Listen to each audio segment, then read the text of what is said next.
Kamu lagi peluk apa itu, Tot? Ini kaos dari Ada Apa Gerangan yang ada gambar wajahku, Ed. Coba lihat. Tapi kenapa wajahku kamu tutup pembalut? Masa aku harus peluk wajahmu juga, Ed? Emang aku cowok apaan?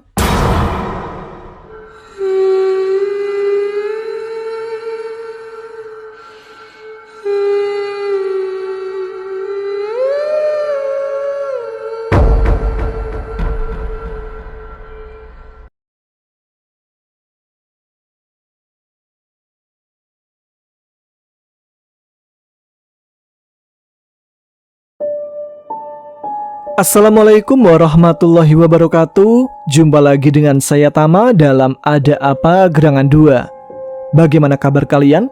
Semoga selalu diberikan kesehatan dan juga rezeki yang cukup. Kita lanjutkan cerita Sentot Man. Tapi sebelum itu, buat Sentot lover yang mau koleksi merchandise kaos Sentot, bisa langsung chat adminnya aja ya. Nomornya saya taruh di deskripsi. Ada kaos dan hoodie, tinggal pilih aja suka yang mana. Nah, itu aja iklannya, kita langsung lanjut ke cerita Sentot Man dan Eddie Man.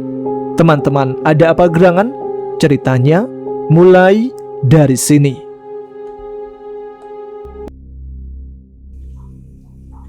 Setibanya di depan gerbang pusat desa, berupa candi kecil dengan 2 batang pohon besar yang membentuk lengkungan alami, Sentot dan Eddie menyadari bahwa bagian tengah desa ditandai oleh sebuah pusaran energi berbentuk oval, mengambang setinggi badan manusia dewasa.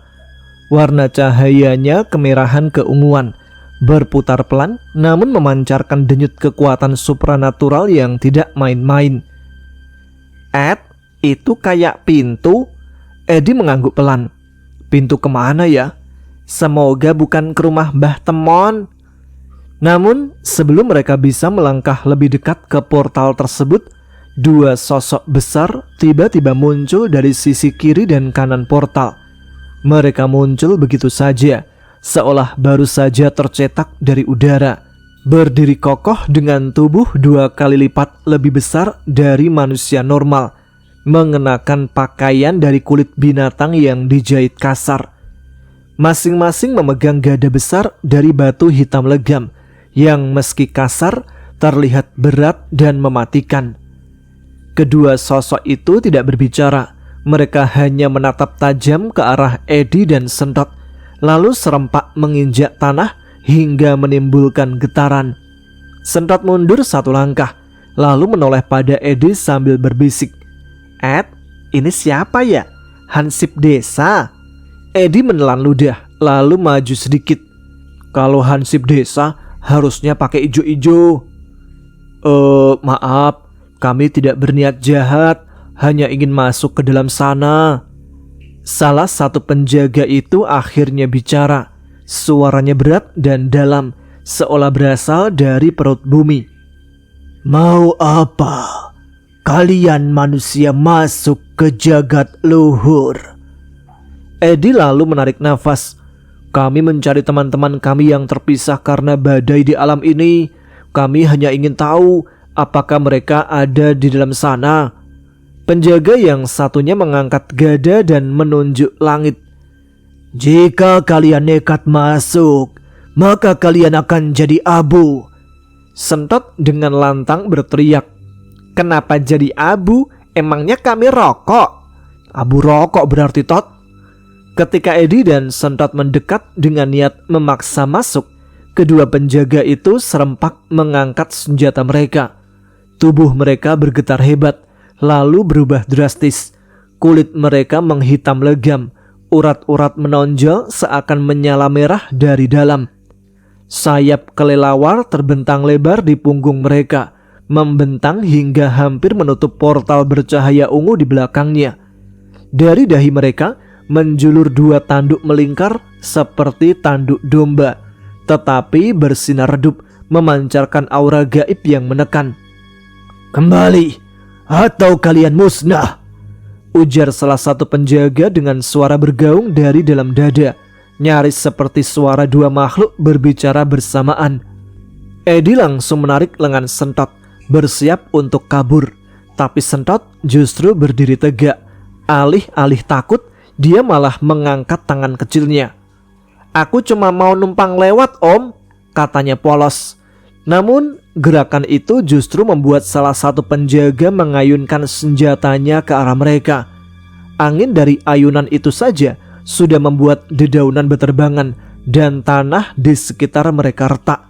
Seketika sebelum senjata itu benar-benar menyentuh tanah tempat mereka berdiri, terdengar suara, "Cukup!" Sebuah gema berat yang memecah ketegangan. Sosok berjubah kain putih gading yang telah lusuh muncul dari balik semak, berjalan santai namun mantap. Cahaya dari portal memantul di wajahnya yang sedikit berkerut namun tegas. Rambutnya gondrong terikat ke belakang, janggut tipis menghiasi dagunya. Matanya tajam tapi senyumnya ramah. Pak Paiman," ujar Edi nyaris tidak percaya. Sosok itu mengangguk pelan. Kedua penjaga portal langsung menghentikan gerakan mereka. Kabut tipis menggantung di udara, berputar pelan di sekitar sosok yang berdiri di hadapan portal bercahaya biru keunguan itu. Edi, Sentot, dan seorang pria tua kurus bernama Pak Paiman. Tapi detik berikutnya, tubuh Pak Paiman bergetar, bukan seperti orang menggigil kedinginan, tapi lebih seperti tanah gemetar sebelum gunung meletus. "Pak Paiman kedinginan ya?" cerutuk Sentot polos, matanya membulat. Sebelum Edi sempat menyuruh Sentot diam, tubuh Pak Paiman memanjang, membesar, pakaiannya koyak seperti kertas dibelah angin. Bulu hitam lega menutupi sekujur tubuhnya. Wajahnya berubah menjadi moncong panjang dengan taring mengkilat. Dalam beberapa detik, Pak Paiman sudah bukan manusia lagi.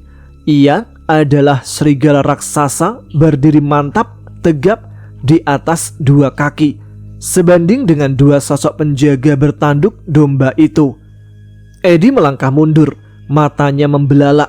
Sentot jatuh terduduk, mulutnya terbuka. "Astaga naga, astaga serigala maksudnya," ucap Sentot terpeleset. Serigala Pak Paiman mendongak dan mengaum. Kerasnya sampai membuat dedaunan beterbangan. Kedua penjaga menggenggam erat gada batu mereka. Mata merah menyala, tapi terlihat jelas mereka sedikit mundur. "Edi, Sentot," suara Pak Paiman menggelegar, lebih mirip geraman daripada ucapan. "Aku akan menghadapi mereka. Kalian cari celah untuk masuk ke dalam portal. Jangan buang waktu." Edi mengangguk, tapi matanya terus terpaku pada pertarungan yang dimulai dalam sekejap. Penjaga pertama melompat ke depan. Gada batu diangkat tinggi, lalu dihantamkan ke tanah. Dentumannya memecah tanah, tapi serigala Paiman menghindar dengan kelincahan yang tak masuk akal untuk makhluk sebesar itu. Ia mencengkram gada batu penjaga dan mendorongnya mundur dengan satu tangan, lalu membalas dengan cakaran besar ke arah dada penjaga itu. Goresan panjang terbentuk, serpian batu pelindung tubuh penjaga terbang berserakan. Penjaga kedua menyerbu dari samping. Serigala Paiman memutar tubuhnya dan menyambutnya dengan tendangan kaki belakang, membuat penjaga itu terpental hingga menabrak pohon besar yang langsung patah. Tapi penjaga itu bangkit lagi dan menggeram. Serigala Paiman mengaum lalu berlari menerjang. Ia menabrak dua-duanya sekaligus. Gigi tajamnya menggigit bahu penjaga pertama, sementara cakarnya menahan serangan gada dari yang kedua. Tanah berguncang, batu beterbangan, dan suara dentuman terdengar tiada henti. Ketika Sentot dan Edi akan bergerak menuju ke dalam portal, tiba-tiba muncul satu sosok yang sama berdiri di depan portal. Dari kejauhan Edi menggertakkan gigi. Kenapa satu penjaga muncul lagi? Dan itu malah diam di depan portal, geramnya. Dia jadi satpam permanen kayaknya, gumam Sentot. Edi menghela nafas panjang. Ia tak bisa berbuat banyak. Setiap kali mereka mencoba mendekat ke portal, si penjaga itu memajukan gada batu dan mengayunkannya pelan, cukup menjadi peringatan. Sementara itu, pertempuran terus berlangsung. Pak Paiman melompat tinggi ke udara, lalu menghantam dua penjaga sekaligus dengan kedua kakinya. Salah satu penjaga terjatuh, tertimpa batang pohon besar. Yang satu lagi mencoba menahan cakar Pak Paiman, tapi kalah tenaga. Dengan raungan, Pak Paiman membantingnya ke tanah, lalu mencakar wajahnya hingga serpian batu melayang kemana-mana. Edi melihat ke arah penjaga portal, masih berdiri, masih menutup jalan. Tot, kita harus siap lari kapanpun ada celah. Begitu satu dari mereka tumbang, kita langsung lari ke portal. Siap Komodo, kata Sentot, lalu berdiri tegap dengan dada dibusungkan, tapi perutnya malah menyusut membuat celananya melorot. Edi memutar mata, tapi hatinya pun tak kalah gugup. Jika Pak Paiman kalah, mereka tidak akan pernah keluar dari desa gaib ini. Tapi belum selesai ia berpikir, Pak Paiman berhasil menggigit lengan penjaga pertama, mengguncangnya hingga penjaga itu meraung kesakitan. Penjaga kedua yang lebih cepat mengayunkan gada ke punggung Pak Paiman, membuatnya terhuyung. Sekarang Tot, siap-siap. Sentot menarik nafas. Oke, tapi aku nggak jamin nggak kepleset waktu lari ya. Portal masih menyala, hanya selangkah lagi, tapi waktu mereka semakin tipis. Pertarungan belum selesai, dan satu penjaga masih berdiri menghadang. Tubuh penjaga pertama ambruk ke tanah, menggemparkan bumi dengan suara yang mengguncang hingga daun-daun di atas pohon berguguran. Serigala Paiman berdiri di atasnya, nafasnya memburu, bulu-bulu hitam di tubuhnya berlumur debu dan darah makhluk batu itu. Tapi belum sempat ia menarik nafas, penjaga kedua yang sedari tadi menjaga portal menggeram marah dan maju ke arah Pak Paiman dengan gada terangkat tinggi. Gada batu itu meluncur ke arah Pak Paiman dengan kekuatan penuh. Dengan refleks cepat, Pak Paiman melompat ke samping, tapi tetap terkena ujung gada di bahunya. Dentuman keras terdengar saat tubuh besar itu terhempas ke batang pohon, membuat pepohonan di sekitar merunduk ketakutan. Wah, serigalanya mental kayak bola, celetuk Sentot dari balik semak-semak tempat ia dan Edi bersembunyi. Edi hanya menggeram, matanya terus mengamati pertarungan. Dan di saat yang sama, tubuh Pak Paiman perlahan bangkit lagi. Kali ini dikeroyok oleh dua penjaga yang masih bisa berdiri. Pertarungan menjadi brutal. Serigala Paiman menyambut dua gada batu yang menyerangnya bersamaan dengan kedua lengannya yang kekar. Percikan batu berterbangan setiap kali senjata dan cakar bertemu. Serangan demi serangan silih berganti, tidak ada yang mendominasi. Kadang Pak Paiman berhasil menyerangkan cakar ke rusuk salah satu penjaga. Kadang gada penjaga berhasil mendarat di bahu atau punggung Pak Paiman, membuat ia menggeram kesakitan. Salah satu penjaga mencoba mengangkat Pak Paiman dan membantingnya ke tanah. Namun sebelum berhasil, Pak Paiman menggigit kaki si penjaga dan menariknya hingga jatuh. Mereka bertiga bergumul seperti raksasa yang tak kenal lelah, saling dorong, saling terkam, dan saling menyerang. Tanah di sekeliling mereka sudah tak berbentuk, retak dan berlubang. Di tengah pertarungan sengit itu, Pak Paiman melirik ke arah Edi dan Sentot. Matanya menyala tajam. Lalu dengan satu gerakan kecil, ia menggerakkan kepalanya. Kode jelas. Sekarang. Edi menangkap isyarat itu. Tot, ayo. Sekarang atau kita jadi keripik manusia di sini. Bisiknya cepat. Sentot bangkit lalu bersiap lari, tapi malah terpeleset karena tali sandalnya longgar. Tahan dulu, sandalnya mau kabur. Paniknya.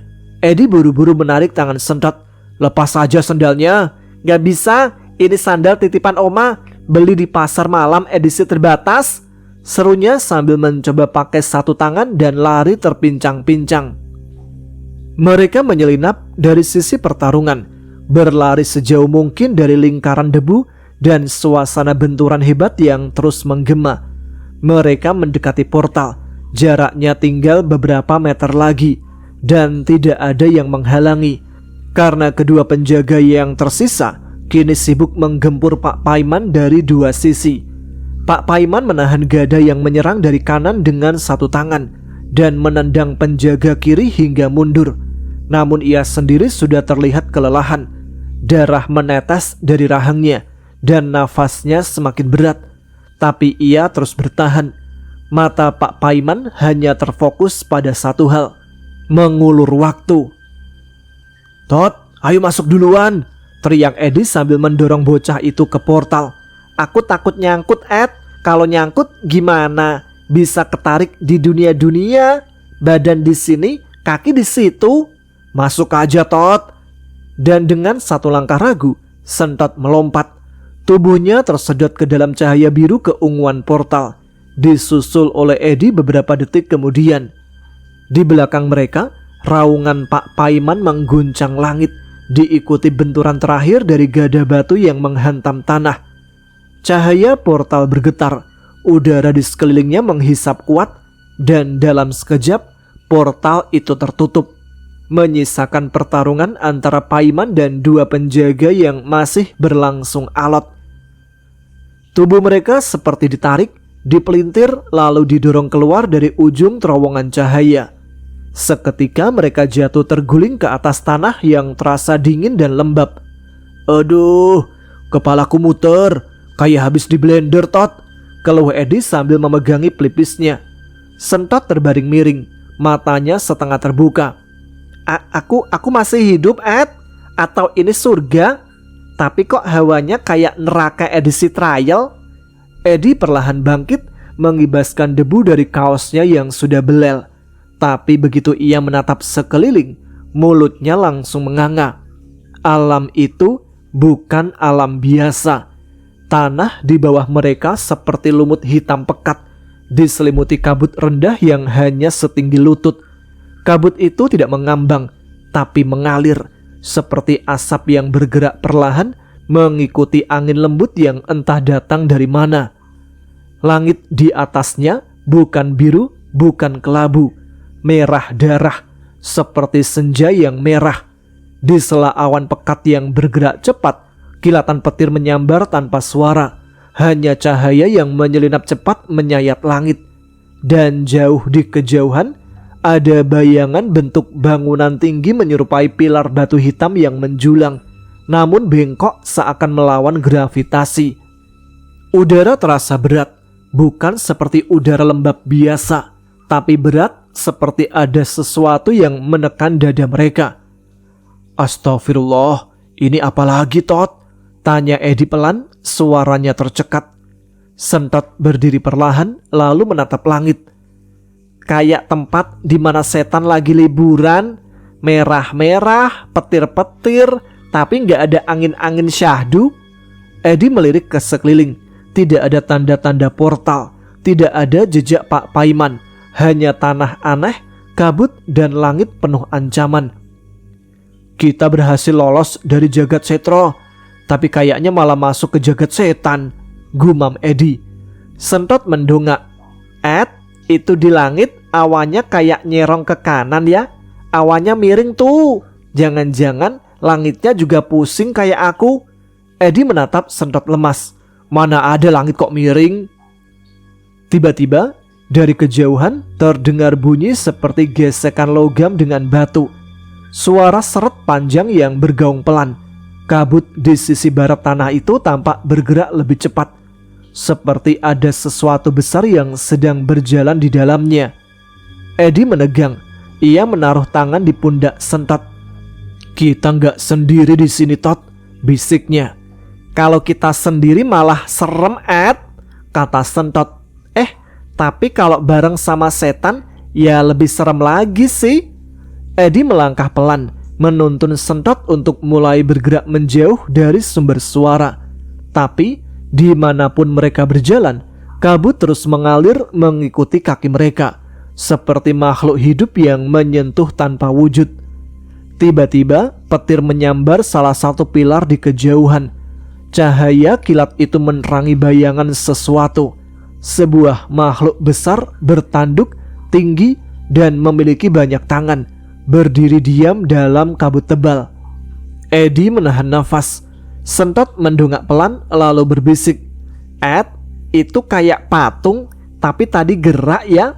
Eddie menatap ke arah makhluk itu. Tak bergerak, tidak ada suara.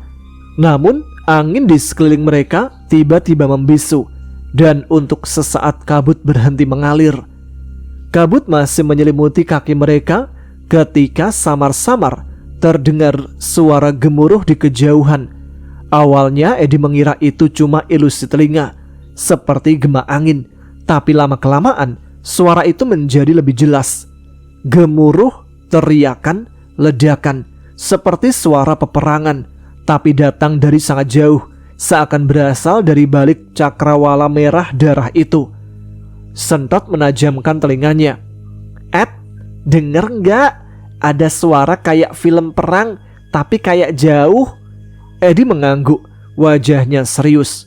"Aku dengar, mungkin itu manusia lain atau makhluk yang lagi berantem."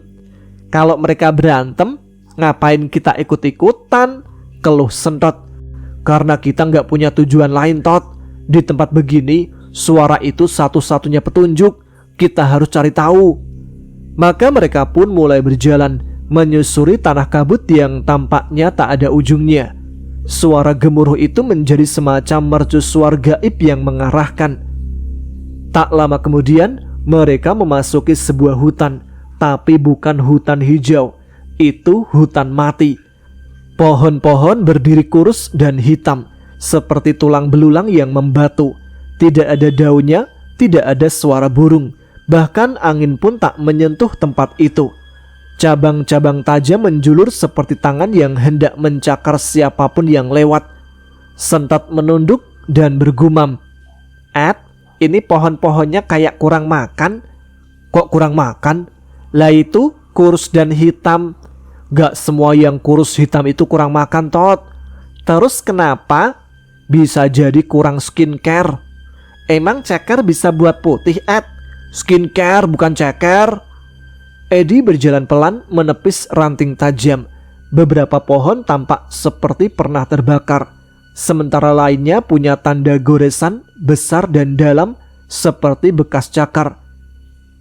Mereka melintasi hutan itu tanpa bicara banyak, hanya nafas berat dan langkah pelan di antara bayang-bayang. Keluar dari hutan, mereka tiba di rawa-rawa yang mengerikan. Airnya hitam, mengkilap seperti oli lawas, dan tanahnya licin berlumpur. "Ed, aku mau ngomong, tapi takut lebih licin dari air rawa ini, Ed," kata Sentot, matanya melirik permukaan rawa yang bergolak pelan. "Jangan ngomong aneh-aneh, jalan pelan-pelan, jangan celupkan kaki terlalu dalam." Mereka melangkah melewati jembatan dari batang kayu lapuk. Di beberapa titik, mereka harus melompat dari batu ke batu. Dan sekali waktu, Sentot hampir tergelincir. "Wah, wah, wah, wah, ada yang narik kakiku, Ed. Ed, ini bukan becek biasa ini," jeritnya. Eddie buru-buru menariknya. Air rawa bergelembung perlahan di tempat mereka berdiri tadi, seolah sesuatu baru saja menyelam kembali ke dasar. "Apa itu, Ed?" "Bukan apa-apa, ayo jalan lagi." "Tapi kakiku ada yang narik, Ed. Apa dia suka kakiku?" "Kasih aja, Tot, kalau dia suka." "Nanti kalau aku nggak punya kaki jalannya gimana?" "Kan kamu ular, emang nggak punya kaki." "Berarti harus gloset-gloset gitu, Ed." "Iyalah." Mereka mempercepat langkah hingga akhirnya keluar dari wilayah gelap itu. Setelah melewati rawa, mereka tiba di sebuah tebing tinggi, dinding batu yang menjulang, penuh retakan dan tanjakan curam. Suara gemuruh kini sedikit lebih jelas, kadang terdengar seperti genderang, kadang seperti ledakan kecil, dan sesekali seperti raungan makhluk besar.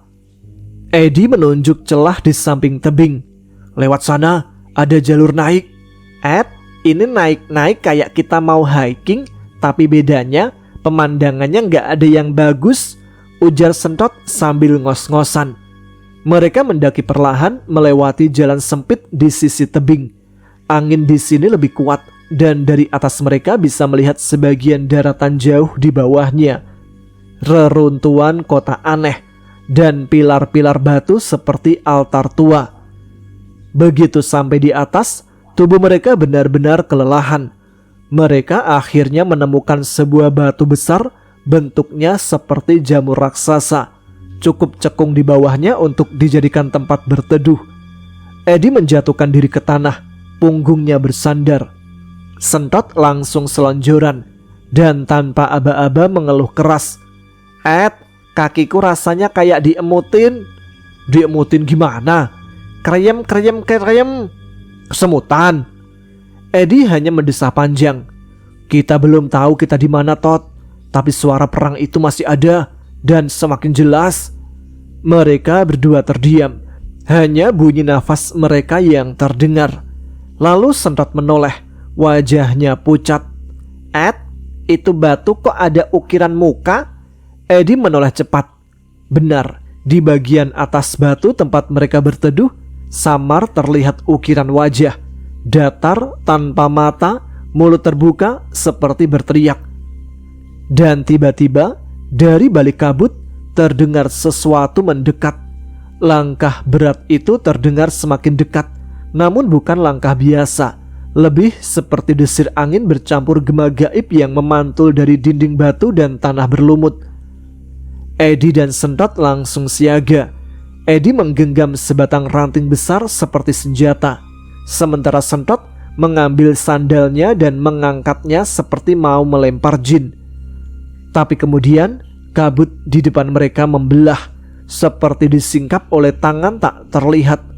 Seseorang muncul atau sesuatu. Dia tidak menyentuh tanah, melayang anggun dengan langkah ringan seperti tak terpengaruh gravitasi. Jubah hitam berkilau membalut tubuhnya, berlapis-lapis seperti kelopak bunga, bergoyang pelan meski tak ada angin. Rambutnya panjang mengalir ke bawah, hitam seperti malam tanpa bintang. Dan wajahnya cantik namun hitam mengkilat. Matanya menatap jauh ke depan tanpa berkedip. Eddie tercekat. Ia mengenal sosok itu, Dewi Sekar Ireng, yang pernah melawan Panglima Gaib Indrawira. Pertarungan yang mengguncang batas dunia manusia dan dunia makhluk gaib. Dan sekarang dia di sini. Sentot menepuk lengan Eddie pelan. "Ed, itu bukan tante-tante biasa." Eddie mengangguk perlahan. "Itu Dewi Sekar Ireng, Todd." Sentot melongo. "Serius, Ed? Yang dulu melawan Arya?"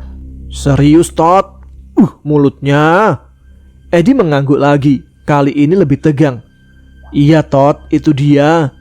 Tapi anehnya, sosok sang Dewi tak sedikit pun menoleh ke arah mereka.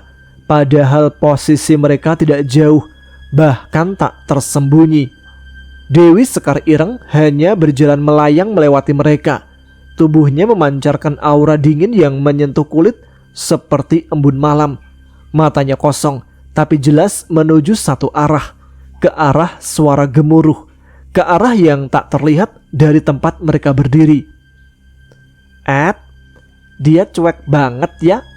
"Iya, seolah-olah kita nggak ada," jawab Eddie, merasa lebih bingung dari sebelumnya. "Sakit, Ed, hatiku dicuekin." "Ngapain? Daripada dia kesini terus dia malah mau makan kita gimana?" "Ya tinggal aku lawan, Ed. Kan aku punya jurus." "Jurus datang bulan?" "Tidak, Ed, yang terbaru." "Jurus kentut men." "Nah." "Hilih."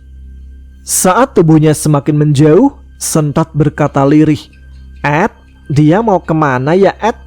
Eddie tak menjawab. Tatapannya terpaku pada sosok yang semakin menjauh itu. Hingga akhirnya Dewi Sekar Ireng menghilang di balik tirai kabut. Dan gemuruh semakin jelas. Terdengar lebih cepat, lebih berat.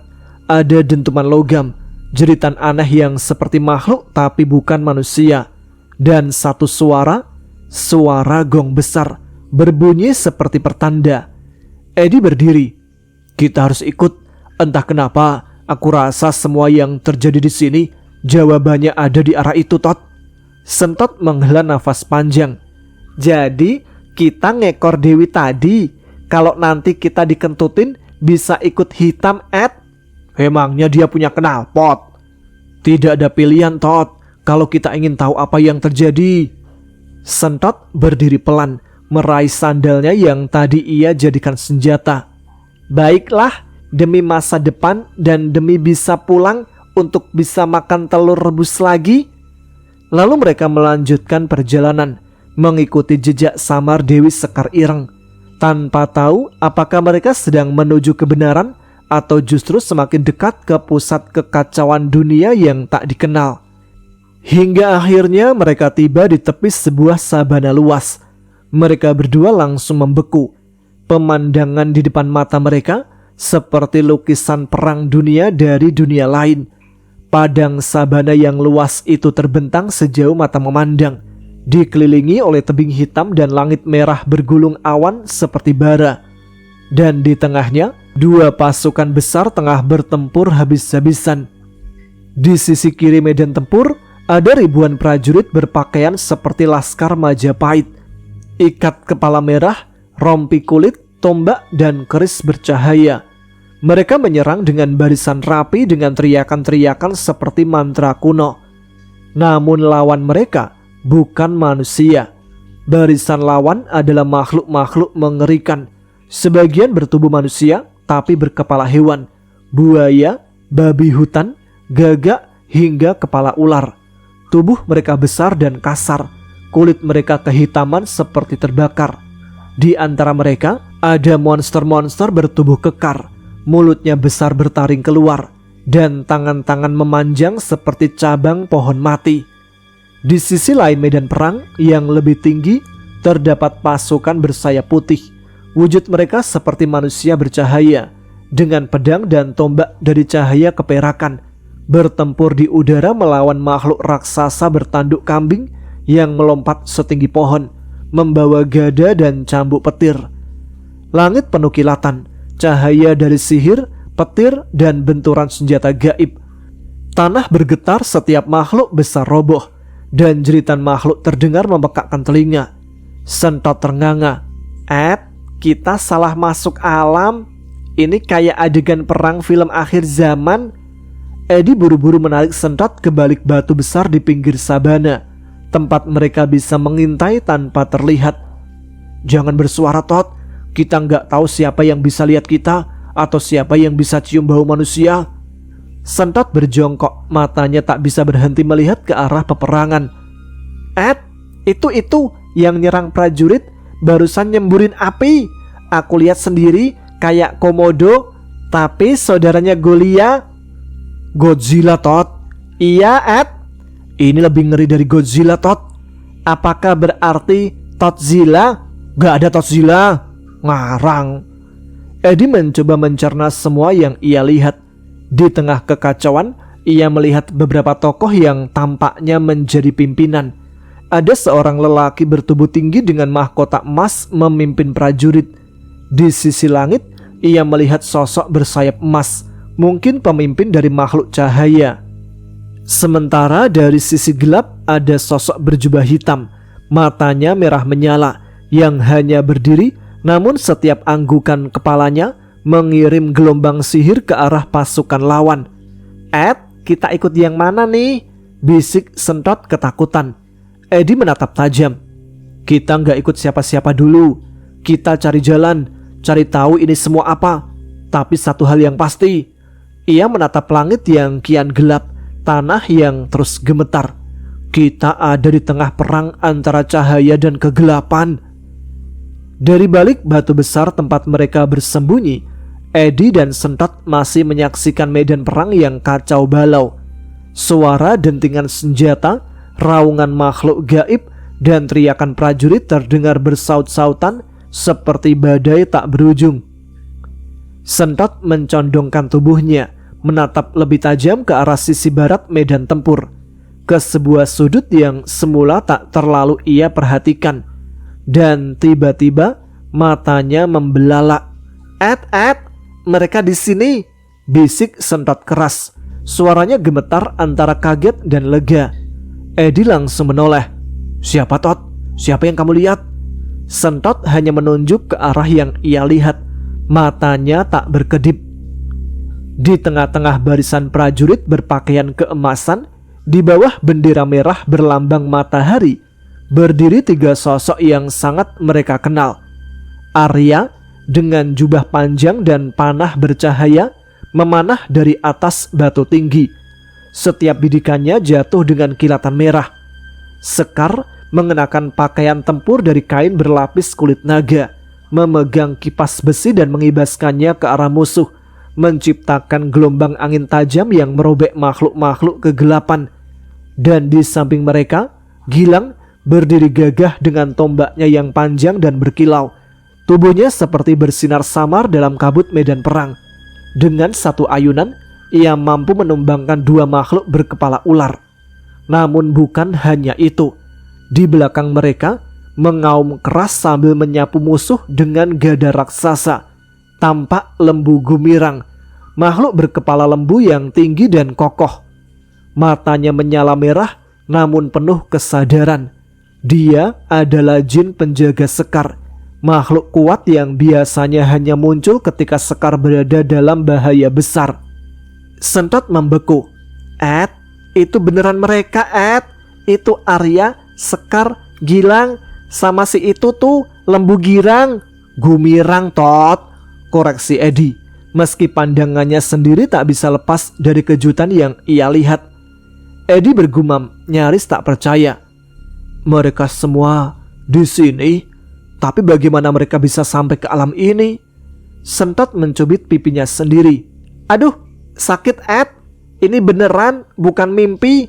"Siapa yang nyuruh kamu nyubit?" Edi merasa darahnya berdesir cepat. Jika Arya, Sekar, dan Gilang ada di sana, itu berarti mereka juga ikut terseret dalam pusaran yang sama. Tapi untuk apa? Dan bagaimana? "Tot, kita harus cari cara buat turun ke sana.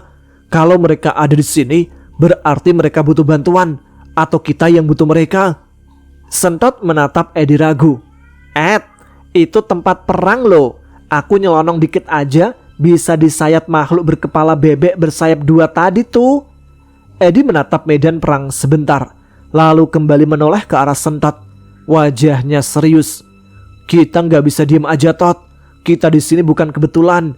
Ada alasan kita ikut masuk ke portal itu." Sementara mereka berdua masih bersembunyi, pasukan Arya dan Sekar tampak semakin terdesak. Gilang berteriak memberi aba-aba, dan lembu Gumirang mengaum keras, menghalau makhluk raksasa bertanduk 2 yang melompat ke arah mereka. Saat cahaya merah menyambar ke langit dari tongkat Sekar, mungkin sebuah sinyal atau permintaan bantuan. Sentot menelan ludah. "Ed, kayaknya mereka tahu kita lihat mereka." Edi mengangguk. "Ayo Tot, kita turun. Hati-hati, jangan berisik." Dan untuk pertama kalinya sejak mereka masuk ke dunia ini, Edi dan Sentot tidak lagi hanya jadi penonton. Mereka mulai merayap turun dari batu persembunyian menuju medan perang. "Ed, Ed, Ed, tolong, aku nggak bisa turun." "Ngesot aja Tot kayak aku, pakai teriak-teriak. Diem, jangan berisik." "Nggak mau, Ed. Tuh lihat, celanamu jadi bolong gara-gara kena pasir." Sentot menunjuk belakang celana Edi yang memang berlubang terkena gesekan dengan pasir yang menampakkan belahan hitam pantatnya. Seketika Edi menutupinya dengan tangan. "Gerhana bulan, Ed." Baiklah teman-teman, sampai di sini dulu episode kali ini. Kita akan lanjutkan cerita petualangan Sentot dan Edi yang intinya menemukan J dan Gunawan, tapi malah terjebak dalam sebuah pertarungan gaib, peperangan gaib malah. Apa sebenarnya yang terjadi hingga terjadi peperangan gaib? Kita akan lanjutkan pada episode selanjutnya. Terima kasih untuk teman-teman yang sudah menyimak episode kali ini. Terima kasih yang sudah selalu excited untuk menunggu setiap episode dari Sentot dan Edi. Jangan lupa tuliskan komen kalian tentang cerita ini, tentang bagaimana sebaiknya nanti ceritanya berakhir. Mau diperpanjang atau langsung dipersingkat? Episode besok langsung ketemu J dan Gunawan. Nah, kalian bisa tuliskan pendapat kalian. Sekarang saya Tama harus pamit. Kita jumpa lagi di episode selanjutnya. Tetap semangat, jaga kesehatan. Wassalamualaikum warahmatullahi wabarakatuh.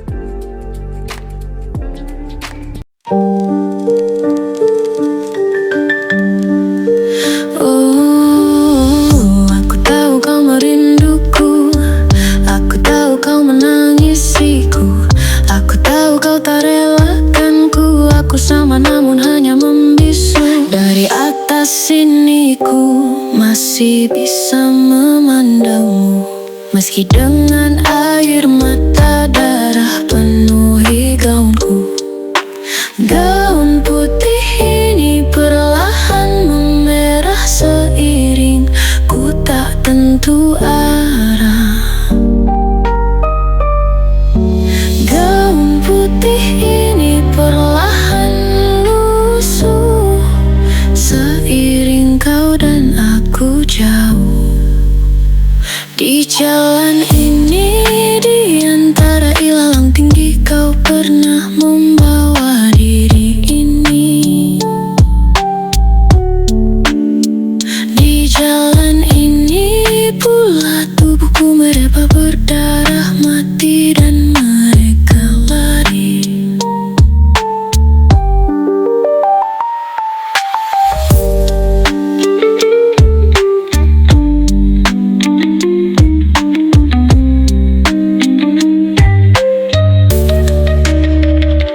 Di jalan ini, di antara ilalang tinggi, kau pernah membawa diri ini. Di jalan ini, pula tubuhku mereba berdarah mati dan mereka lari. Di jalan ini, di antara ilalang tinggi, kau pernah membawa diri ini. Di jalan ini, pula tubuhku mereba berdarah mati dan mereka lari. Di jalan ini, di antara ilalang tinggi, kau pernah membawa diri ini. Di jalan ini pula tubuhku mereba berdarah mati dan mereka lari.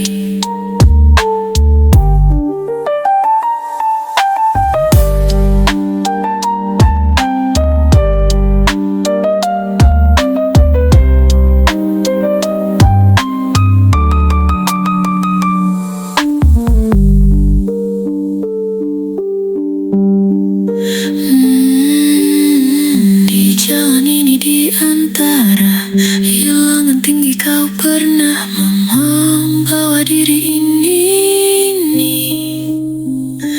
Di jalan ini pula tubuhku mereba berdarah mati dan mereka lari.